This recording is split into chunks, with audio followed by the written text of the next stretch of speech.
Spiritual evolution is one of the main topics of focus for cosmic spirituality.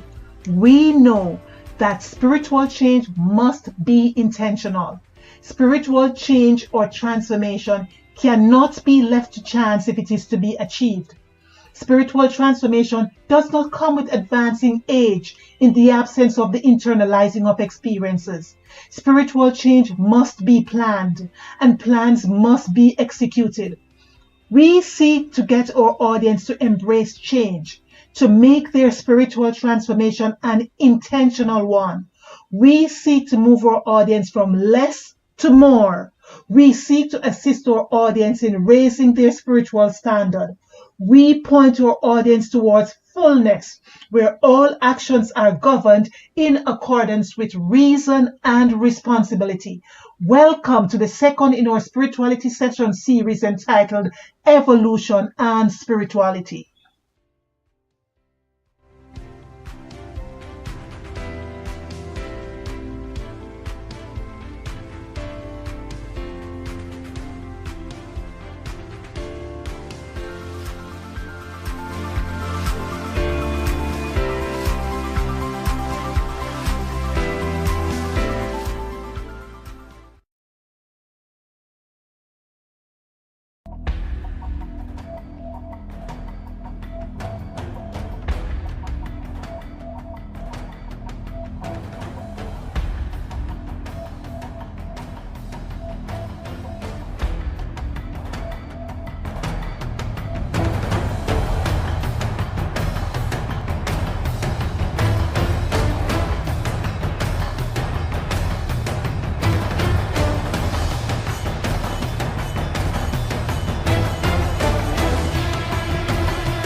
We closed part 1 agreeing that there can be no progressive society in the absence of evolution.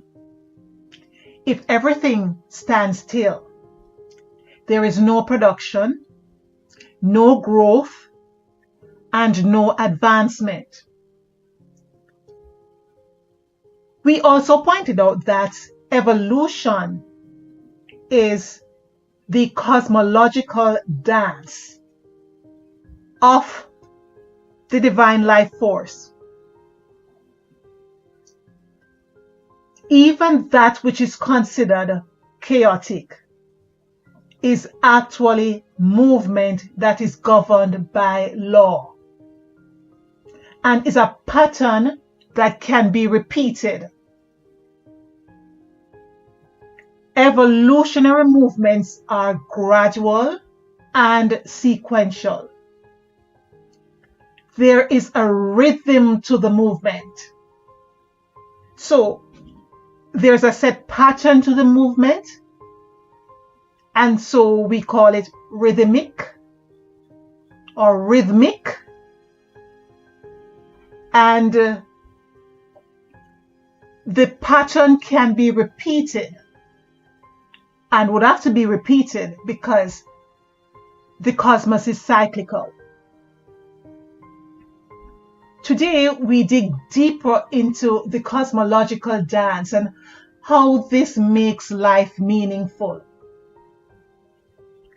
It is worth noting that the cosmological purpose for existence resides in the cosmos itself.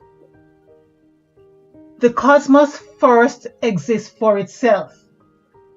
The cosmos seeks to experience its own beauty, majesty, and glory. But the cosmos has to view this from within itself because there is nothing outside of the cosmos that is able to reflect it. There are many attributes that characterizes the beauty of the life-giving force. One is its ability to take itself from less of something to more of something, and we have elaborated on that so much in part 1. How does the cosmos achieve this? It does so by instilling within the units of conscious energy within itself a tendency towards desire, expectations, anticipations, and aspiration. Without that tendency towards desire, human beings do not move. We go after what we desire. The tendency towards desire lies in our lower mind. It is a part of our emotional ego self. We feel desire, and the stronger the feeling, the stronger the desire. Our desire triggers the will to act, to move, to achieve. Our desire is our driving force. Where there is no desire, there is no action. Where there is no desire, there is no evolution. So, desire is not good, neither is desire bad, because sometimes you will hear about our desires being good or our desires being bad, or we have too much desire or we have too little desire. Desire is not good and desire is not bad. Desire simply is what it is. And what is desire? It is an integral part of any mechanism that can bring about evolution. Now, another tendency that is essential within the machinery that facilitates evolution is the tendency to make all conceivable thought a reality. We constantly seek to make favorable thoughts a reality. Thought and desire triggers the will to create and to discreate.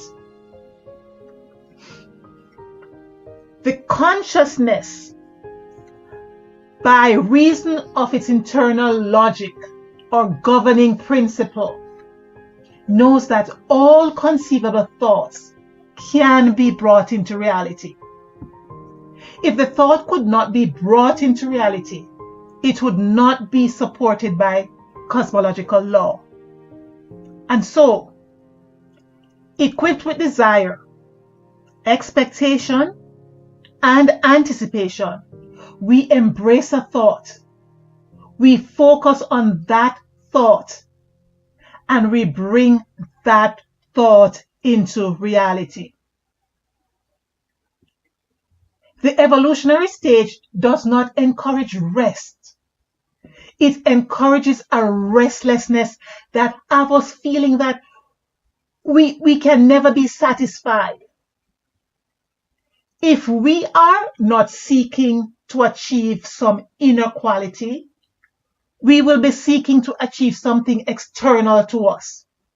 And so we set goals and we have our objectives, but as soon as the goal is achieved or the expectation is met, our desires and aspiration urges us on to set new goals and new objectives.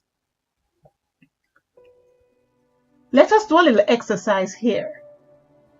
Bear in mind as we go through this exercise that the cosmos or life-giving force is a self-organizing system. And in another series, when we're finished with evolution, we'll be looking at self-organizing system.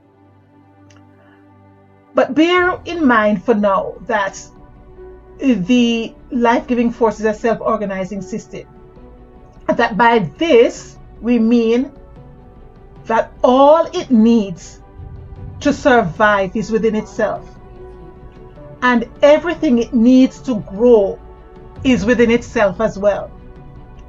There is no place outside of itself for it to borrow.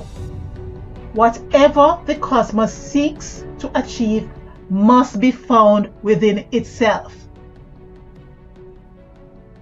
We are going to assume that within the life-giving force, there are only 20 attributes that can be achieved. Each item or attribute is slightly more advanced than the other. If I am lacking in all 20 attributes, I have 20 attributes to aspire for. But if I am in possession of 10 of those attributes, I only have 10 items to aspire for. It means that the greater my lack, the more I have to aspire for. There are more attributes for me to attempt to achieve.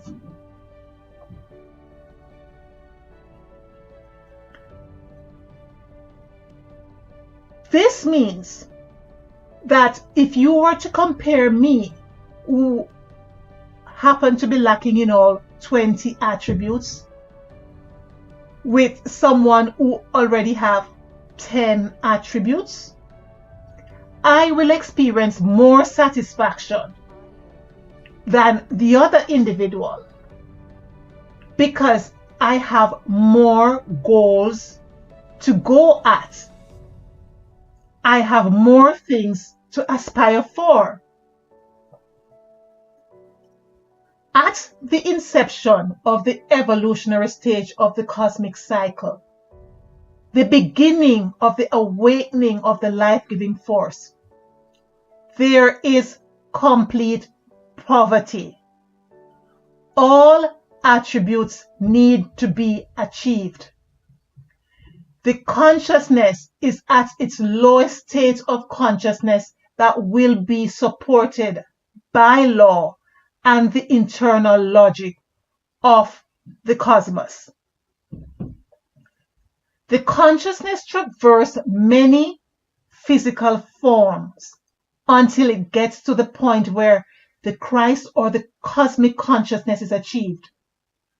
The consciousness moves through all the states mentioned in part 1 of this series and what is also detailed in the revelation of the eternal realm, with the aid of desire and the tendency to make all thoughts a reality. What we are looking at is the principle of evolution. The principle of evolution states that everything moves, nothing stands still, and evolution is movement from less to more. But what does our starting point looks like if that which is absent happens to be attributes such as patience, compassion, generosity, persistence, and meekness? What are the manifestations of individuals who possess such poverty? Remember, growth is a movement from simple to more complex. Growth is also a movement from what appears to be chaos to what is perceived as order. And growth is a movement from lacking in spiritual virtues to possessing them. All these processes, all of them represents evolution. Since growth is a movement from less to more, and from poverty to richness. Our starting point is not what is desired, neither does it appear favorable. But the starting point must be below that which is aspired for.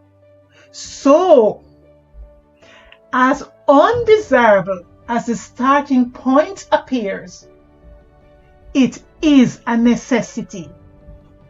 There is no need of or for growth in perfection or completeness. There is no need for growth if we're perfect, and there is no need for growth if we're complete. And humanity's greatest satisfaction lies in achieving. There must be something at all points in life for us to achieve. When we are not achieving, we experience life as lacking in meaning and purpose. It therefore means that without spiritual evolution, there is no meaning and purpose to life. Life's meaning and purpose is directly related to spiritual evolution. What does all this say to us? It says we must appreciate our starting point. Not just our starting point, but we must be able to accommodate, tolerate, and appreciate the starting point of others as well.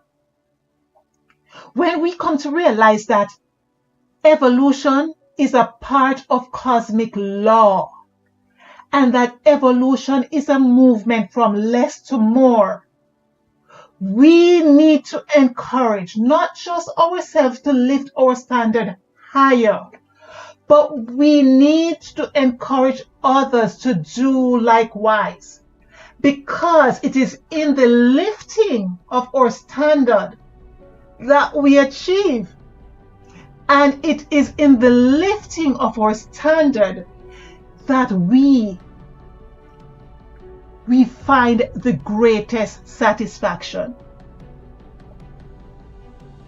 But we must first embrace the starting point of those around us.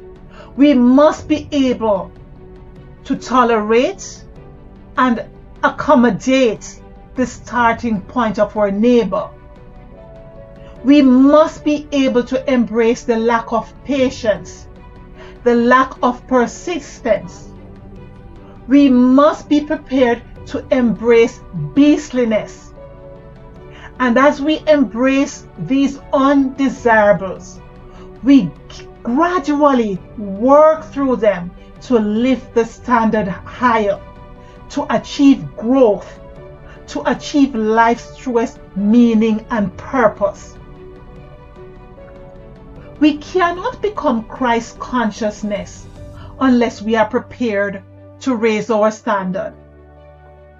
Becoming law is a higher standard than being led by external law.